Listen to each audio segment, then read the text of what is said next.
Hi hello నమస్తే, నేను మీ Eshwari. Welcome to Eshu cooking and blogs. ఈరోజు మన రెసిపీ చూశారు కదా, చికెన్ పాప్కార్న్ అండి. చాలా అంటే చాలా క్రిస్పీగా చాలా బాగా వచ్చింది. ఒక్కసారి చూడండి ఎంత బాగా వచ్చిందండి. రెస్టారెంట్ స్టైల్లో ఎలా చేస్తారో same to same as it is అదే వచ్చిందండి చికెన్ పాప్కార్న్. మనం ఇంట్లోనే ఇప్పుడు రెస్టారెంట్ స్టైల్లో ఈజీగా ఈ విధంగా కరెక్ట్ మెజర్మెంట్స్ తోటి ఇంట్లోనే ఈజీగా చేసేసుకోవచ్చు. అంత బాగుంటుంది. టేస్ట్ కూడా నెక్స్ట్ లెవెల్లో ఉంటుందండి. మనం ఎప్పుడు ఇంకా రెస్టారెంట్కి వెళ్ళే అవసరం లేకుండా ఇంట్లోనే ఇలా కావాల్సిన ఐటమ్స్ వేసుకొని మనము ఇంట్లోనే ఈజీగా తయారు చేసుకోవచ్చు. ఇది డీప్ ఫ్రై ఐటమ్ అండి. అయినా సరే మనం రెస్టారెంట్కి వెళ్ళి తింటాం కదా అండి, అలానే ఇంట్లో చేసుకుంటే ఇంకా హెల్దీ అనమాట. మనము ఫస్ట్ చికెన్ ఒక 400 గ్రామ్స్ తీసుకొని సరిపడా సాల్టు, కారము, కొంచెం కొత్తిమీర, కొంచెం ఫైన్లీ చాప్ చేసిన పుదీనా, ధనియాల పొడి, జీలకర్ర పొడి, గరం మసాలా పౌడర్, ఇవన్నీ సరిపడా స్పైసెస్ యాడ్ చేసేసుకొని కర్డ్ వేసుకోవాలండి 3 స్పూన్స్.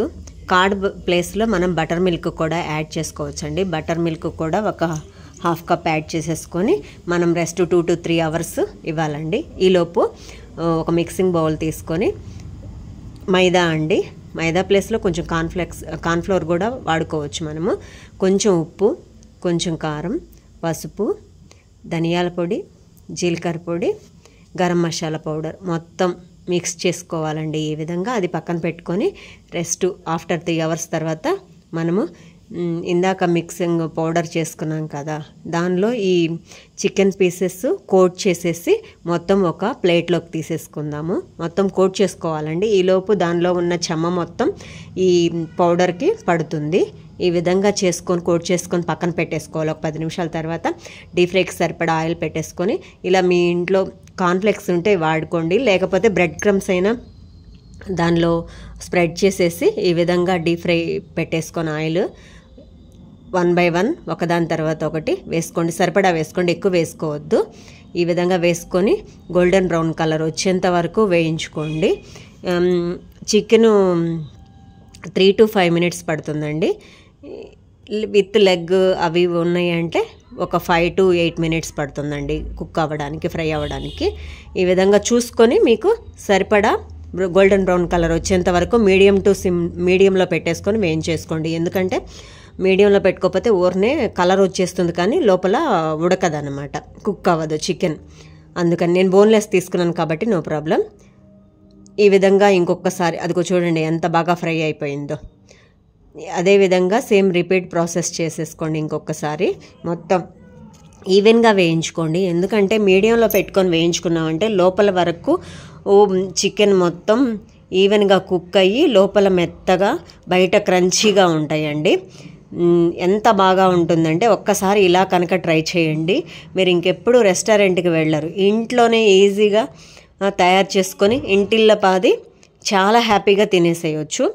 బయటికి వెళ్తే వేలు ఖర్చు పెట్టాల్సి వస్తుంది. అదే ఈ విధంగా కనుక చేసుకొని మీరు కనుక తిన్నారంటే వేలు అవసరం ఉండదండి. అది కాక ఇంట్లోనే చేసుకున్న ఒక హ్యాపీనెస్ కూడా ఉంటుందండి. అది కాక మీరు హైజీన్గా కూడా చేసుకోవచ్చు ఇంట్లోనే. బయట ఎలా చేస్తారో వాళ్ళు తెలియదు కదా అండి. ఎంత హైజీన్ అయినా సరే, హోటల్ వాళ్ళైనా ఎవరైనా సరే మనం చూడం కదా. అదే ఇంటి దగ్గర అనుకో మనం ఎలా తయారు చేసుకుంటామో చూస్తాం కాబట్టి మనకి ఇది తెలుస్తుంది. ఆ విధంగా కనుక చేసుకొని తిన్నారు అంటే ఇంకెప్పుడు బయట తినరండి. ఖచ్చితంగా ఇంట్లోనే రెడీ చేసుకొని ఈ విధంగా తింటారు. గార్నిష్ కొంచెం కరివేపాకు, కొంచెం పచ్చిమిర్చి మీ దగ్గర దీన్ని ఈ చికెన్ పాప్కార్న్ని పెరి మసాలాతోటి కానీ కెచప్తో కానీ తింటే చాలా అంటే చాలా బాగుంటుంది. నా దగ్గర పెరి మసాలా అవైలబుల్లో లేదు, సో అందుకే నేను సాస్ తోటి గార్నిష్ చేసుకున్నానండి. ఈ విధంగా మొత్తం చికెన్ పీసెస్ అన్నీ ఇలా కనుక మీరు చేసుకున్నారంటే ఇంటిల్లపాది హ్యాపీగా తినేసేయొచ్చండి. అండ్ డబ్బులు కూడా మనం చాలా సేవ్ చేయొచ్చు ఇంట్లోనే కనుక చేసుకున్నారంటే. కొంచెం టైం కనుక పెట్టారంటే, కొంచెం ఓపికగా చేసుకున్నారంటే చాలా అంటే చాలా ఫ్యాంటాస్టిక్ రెసిపీ మీ ఇంట్లోనే. నా రెసిపీస్ కనుక మీకు నచ్చినట్లయితే లైక్ చేయండి, షేర్ చేయండి, సబ్స్క్రైబ్ చేయండి.